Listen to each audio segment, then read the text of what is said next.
In this video, we'll go through 100 years of Italian espresso machines to show you the most unique pieces that shape how we make espresso now.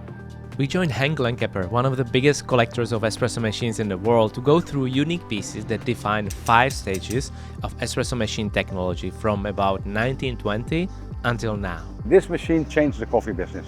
Then we asked the important question about this collection. Is there one machine from this exhibition that is the most unique or more special? Yes. Which one is it? It's a strange machine. There's only one other example in the world, and we found that machine some months ago. If I have to steal one, I will steal one. This video is sponsored by Standard's new book, A Measure of Life, Coffee Moments from the Past Century. It's a limited edition coffee table book from Standard's production that gathers 185 photographs from the past century, tracing how this simple ritual has shaped mornings, conversations and relationships across generations. It's a must-have book for any coffee lover, perhaps a perfect gift too. They print fewer than 2,000 copies, so don't miss a chance to pre-order it on standardmag.com/ECT to receive 10% discount until November 30, 2025. They will ship it soon. We filmed at the exhibition that took place during HOST Milano, where 3 big-name collectors, Bakke, Enrico Maltoni and Henk Langkemper, joined forces to bring a very unique set of 18 espresso machines and 9 coffee grinders in one place to pay a tribute to the Italian espresso culture. So let's take a look at the first coffee machine with Henk. This is where it starts, it's 1920. So then we have column machines. They heat up the water very quickly, and then by opening the crane, you could make coffee. It has nothing to do with espresso, although they called it espresso at that time because it was quick. All those machines are rare and rare and rare, so hard to find. Okay, and so this is from our standard, it's not espresso? No, it's filter coffee, let's say. We would say pour over coffee, filter coffee. And the machine could be heated on gas or on wood, or maybe electricity, but at that time the electricity was very expensive in Italy. Okay, so 1920. 1920. Where we move No, next? then we go to another part of the collection. Yeah, then we make a big step to 1950. 1950. And around 1950, because the patent of the lever group, because then the lever group came out, this is the first group ever built. And there's a spring inside the group, and the spring builds up pressure. And if the lever goes up, pressure goes down. But because of there's pressure during the coffee making, you get the crema on the coffee. And that's what people said that's a miracle at that time. Huh? The Italians, they were used to filter coffee like that machines from a very hot quality. And they said coffee with crema, it's not, I think it's not healthy or something like that, or we don't know it. The patent was there for Italy for 5 years, so nobody could make another machine. So the first 4 or 5 years in Italy, you see a lot of Gaggia machines. Not only, but a lot of them. And those machines were built by Ernesto Valente. Ernesto Valente later on opened the Faema factory. So this is also then in the same time frame. This is the first Faema one group. This is a very rare machine to find because you have also the plexiglass here and here. To find it original, that's not easy. Machines like this, maybe there are 10 in the world. 10 in the world. Something like that, maybe. Okay. It's a little bit dirty here and also here. But if you re-chrome it, then it will be bling bling. We will later on see machines like that. I like this.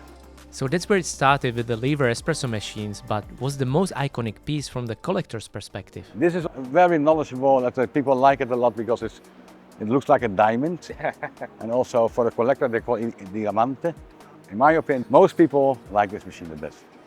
Like from the history? Yeah, that's difficult. I have also La Marzocco Rondine. It's not here, but that's maybe the most liked. But this is, because it's so different and shiny, people like it.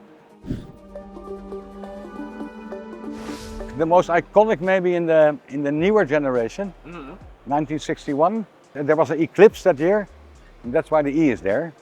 And this was the first machine after the lever groups. This machine operated by a pump and a motor. And that was very more quickly, more safe also than the lever group. This machine changed the coffee business. This machine was smaller, cheaper, easier to make, and more industrial. For a lot of collectors who start, this is the first machine you want to buy. Yeah. I think this is the most, for our generation, the most iconic machine in changing the quality of the coffee. from the kind of development we saw at the beginning, we saw basically the Right. boiler, right? Boiler, standing boiler. That- Then we get the lying boiler with the lever, and from there we get a machine with a pump. A parallel development direction for espresso machines at the time was called hydraulic system. This machine is a Cimbali Pitagora. It's the only machine that ever won a prize for design. It's strange because there's so many beautiful machines. Let's say from the lever group to the machine with the pump, there was a lot of industrial thinking about making it easier. And this machine, we call it an hydraulic machine. So with water pressure, we make espresso. By making in a hydraulic group, you get, let's say you start with 2 bars, but the machine will at the end make 9 bars. The real espresso lover from that period said this machine makes the best coffee, better than the machine with the pump, more or less. It's a huge step, like visually, like the. Yeah, but this was a little bit earlier than the machine with the pump. And what you see here is the hydraulic group. Okay. And the group is filled with, let's say, about 1.5 or 2 liters of water. And now comes the bad thing. Every coffee you make, you push 1.5 liters of water to the drain. If you make 10 cups, you spill 15 liters of water. When the improvement came with the machine with the pump, all those machines were thrown away. So to find something like this, not easy.